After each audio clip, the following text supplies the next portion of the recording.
Noticia relacionada: Sánchez se blinda ante la prensa. Primer presidente que no hace balance del año en Moncloa desde 2011. Los empresarios piden al nuevo gobierno que reduzca la deuda pública y los costes laborales. Escandalizarse ante el escándalo cuando Pedro Sánchez se levanta por las mañanas y se enfunda en las pantuflas del poder. Debe de pensar que no es fácil ser presidente del gobierno.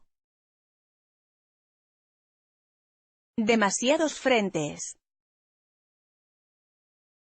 Le vendrá a la cabeza Esquerra, la abogacía del Estado, que va a supeditar la subida del SMI y las pensiones a revalidar su sillón, si es que lo revalida, porque los cimientos de la política presentan serias humedades. Mientras piensa en ello, enciende una luz que no funciona bien, se lava los dientes en un grifo cuya agua sale sin presión y pasa calor, mucho, aunque las ventanas por lo menos están viejas y por ahí se cuela el frío. Y es que el lugar en el que vive el presidente del gobierno también presenta sus propias humedades. Como una metáfora del poder en la más alta esfera del Estado, que se toca en los extremos, en un círculo perfecto. El Palacio de la Moncloa es un edificio vistoso de cara a la galería pero deshecho por dentro. Está viejo, gastado, casi para tirar y hacerlo de nuevo. Pero nadie se atreve, ningún presidente de la democracia ha querido asumir el coste de la imagen de reformarse la casa. Así, se ha ido colocando parche tras parche y a Pedro Sánchez, por antigüedad a la inversa, le ha tocado la peor parte. Varias personalidades que han pasado antes y ahora por el sitio que concentra más poder de toda España, las 20 hectáreas que conforman el complejo de la Moncloa, confirman a El Español que la infraestructura se caía y se sigue cayendo a trozos. Casi literalmente. En la actualidad, con Pedro Sánchez como único inquilino de uno de los sitios más seguros del país, la parte que más deteriorada está es el palacio, donde reside el jefe del Ejecutivo, según confirman fuentes que trabajan actualmente mano a mano con el presidente. Así, el sistema eléctrico del Palacio de la Moncloa está decrépito. Es un desastre, reconoce a este diario alguien que ha pasado ahí varios años, que ha entrado en la vivienda del presidente en numerosas ocasiones, y que prefiere mantenerse en el anonimato. Los interruptores son antiguos, de los que se levantan con el dedo, y algunos de los enchufes de las habitaciones todavía necesitan adaptador, porque son como los británicos, con toma de tierra. Las cañerías también están viejas y el agua sale sin presión. Lo que sí que es un horror es la calefacción, explica la fuente. Es central y muy antigua. El calor que hace en la vivienda resulta brutal. Gracias a Dios las ventanas son de madera y se escapa un poco. Menos mal, porque si fueran herméticas sería increíble, añade. Pero en esa misma ventaja nace otro desperfecto: a la casa habría que cambiarle todas las ventanas porque la madera está muy vieja, comenta. Además, es todo muy húmedo y el suelo cruje. Todo es antiguo y hace mucho ruido. A nadie se le escapa cuando Pedro Sánchez se levanta, en la planta superior, porque se oye en la de abajo, donde están los que trabajan en el palacio. Moncloa y, si hace tanta falta, ¿por qué nadie lo cambia? Por la imagen pública que hay que asumir si se reforma la casa. Sánchez no es santo de mi devoción, pero como sois vosotros, la prensa, ¿qué titular pondríais vosotros si veis que Sánchez se ha gastado no sé cuánto dinero en reformar el palacio? Además hay otra razón. Porque para hacer la reforma que necesita la Moncloa, habría que cerrarla durante más de un verano, que es cuando están fuera. ¿Y dónde viviría la familia? Porque esa reforma no te la hacen en un agosto, habría que cambiar todo desde dentro. La remodelación de Begoña Gómez. El 1 de junio de 2018, Pedro Sánchez se veía presidente del gobierno por fin.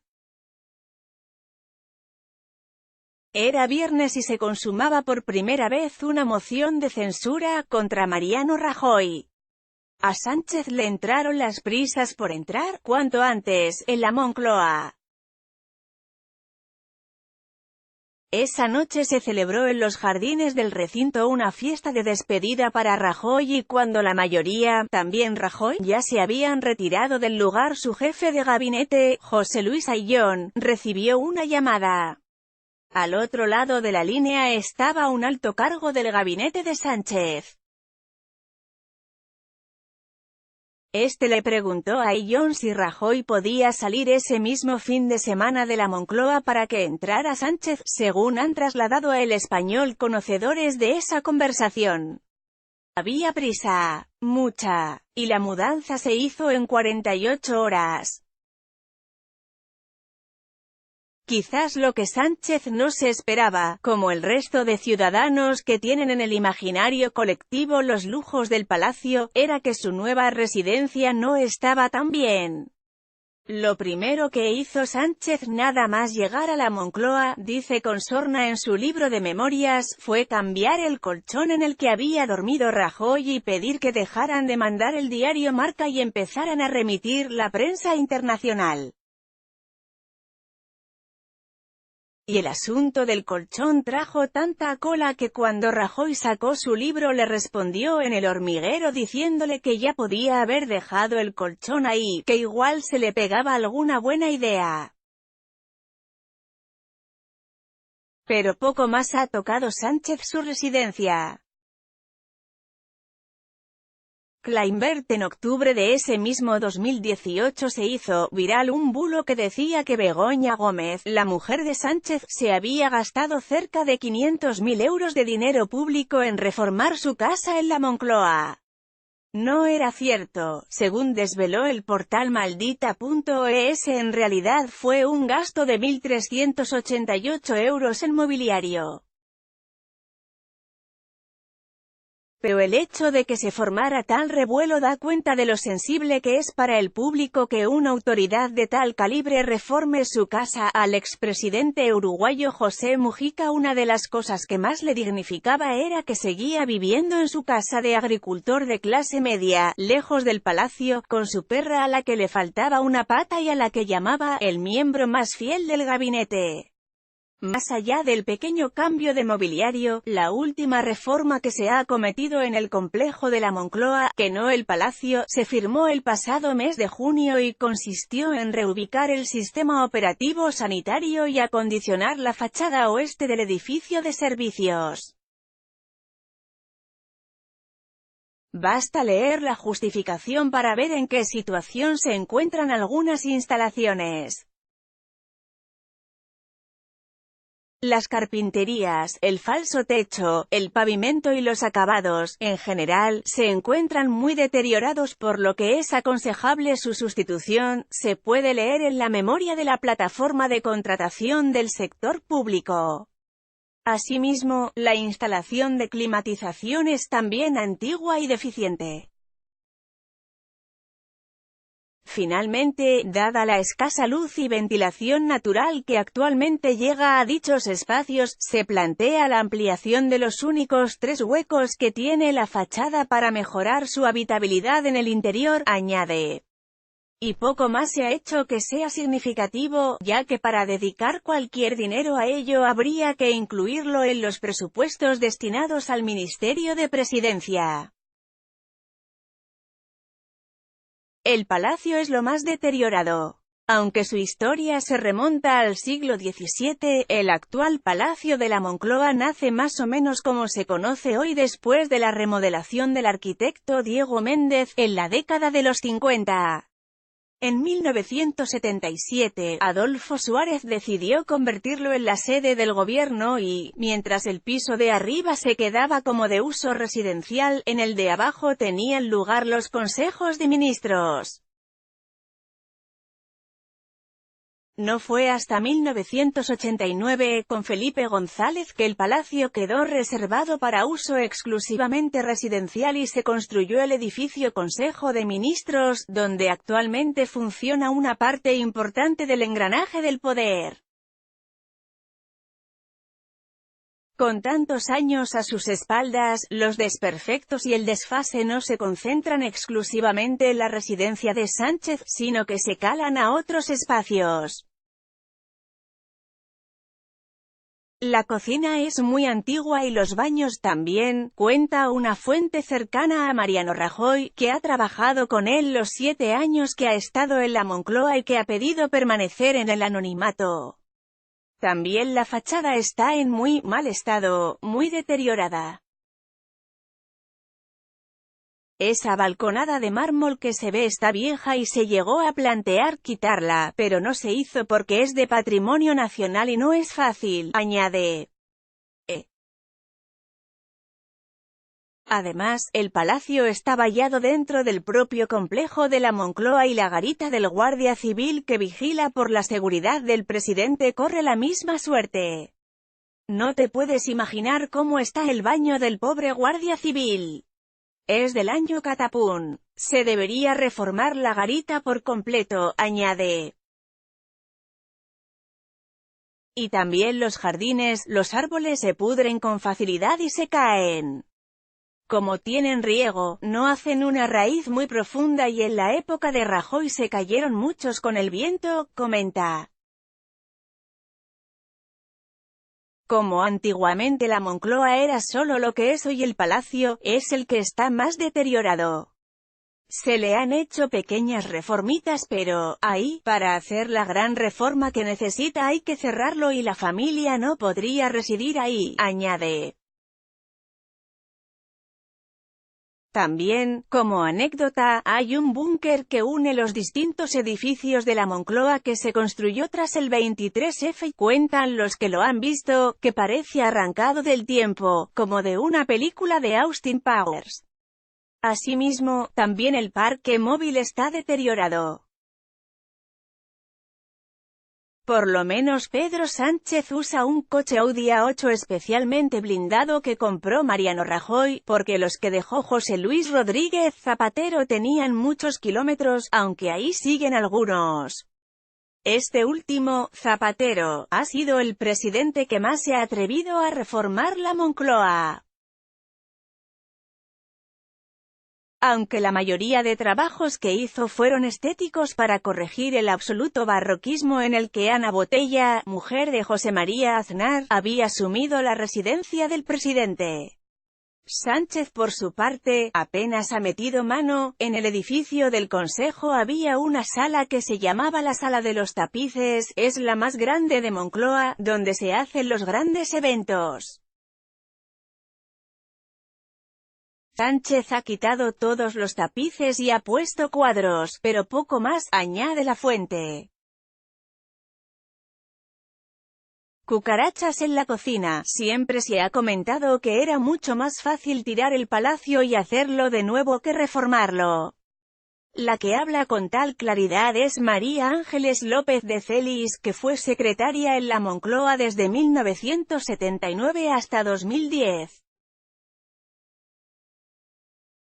Por sus recuerdos han pasado la mayoría de los presidentes del gobierno de la democracia y confirma la tesis de que el palacio está hecho un desastre. Todos aquellos a los que El Español ha preguntado han confirmado este extremo. El edificio tiene problemas de luz, de estanqueidad, había telas en las paredes pero se tuvieron que sustituir porque había humedades. Se han hecho obras de mantenimiento, arreglando lo que había que arreglar porque no había más remedio, pero no se ha hecho la gran reforma que necesita. Es un edificio que hace aguas por muchos sitios, explica López de Celis. Muchas veces se habla del síndrome de la Moncloa porque cuentan que, cuando uno llega ahí, le cambia la personalidad y se aleja de la realidad. Todos los presidentes que han pasado por ahí, sin embargo, han vivido una especie de síndrome de desastre de la Moncloa. Lo que le está tocando a Pedro Sánchez no es nuevo. Moncloa Adolfo Suárez, por ejemplo, no podía trabajar en el despacho del presidente que tenía en el palacio. Era imposible. Subían todos los olores de la cocina. Suárez no podía recibir ahí a nadie en sus audiencias porque no guardaba unos mínimos, explica López de Celis. A su sucesor, Leopoldo Calvo Sotelo, le tocó sufrir la cocina del palacio. Una vez vino de viaje muy tarde y ya no había personal de cocina. Bajaron él y su mujer, Pilar, para que ella le hiciera una pasta. Las cocinas estaban en el sótano y mientras bajaban empezaron a escuchar ruidos extraños. Cuando encendieron la luz había una invasión de cucarachas, cuenta. Su sucesor, Felipe González, montó un búnker que ahora está desfasado y un invernadero de naranjos y bonsáis que actualmente se utiliza como almacén de los jardineros, totalmente descuidado. De José María Aznar contaban sus trabajadores que prefería trabajar en el edificio de Consejo de Ministros en vez de su despacho de palacio por lo inhabitable de la estancia, por el calor y los olores. Con José Luis Rodríguez Zapatero hubo que pavimentar la entrada y cuando Mariano Rajoy se levantaba a hacer ejercicio, todos los días, la luz que había debajo del piso donde estaba él tintineaba. Y esto afectaba también a la seguridad. Cuando se hizo el traslado de presidencia de la Castellana a la Moncloa, en 1977, se hizo una red informática interna por la que se comunicaban los ordenadores y se comprobaba todo, explica un policía nacional que trabajó en el complejo durante el final de la primera y el principio de la segunda legislatura de Aznar. Pues cuando yo entré a trabajar ahí todavía se usaba la misma red. No se cambió hasta el año 2000. Cuando la entrada de mercancías era por el control de la carretera del Pardo, la más lejana al servicio principal, había que llamar por teléfono porque los ordenadores se colgaban, añade. Todos los presidentes se han quejado, explica López de Celis de nuevo, de la poca independencia que tiene la parte privada de la parte oficial. Porque solo una escalera los separa. Se escuchan conversaciones y no hay privacidad. A mí me gustaría, sencillamente, que la gente entendiera que vivir en la presidencia tiene algunas ventajas y muchísimos inconvenientes. Porque realmente viven familias y no es como ir a un hotel. Ahí se pasan años y hay niños y una vida familiar que, en fin, no es el sitio adecuado. La vida en la Moncloa no es nada fácil, añade. Por eso, cuando Pedro Sánchez se levanta por las mañanas y se enfunda en las pantuflas del poder, debe de pensar que no es fácil ser presidente del gobierno, por la política y por su casa, que es una metáfora de todo ello.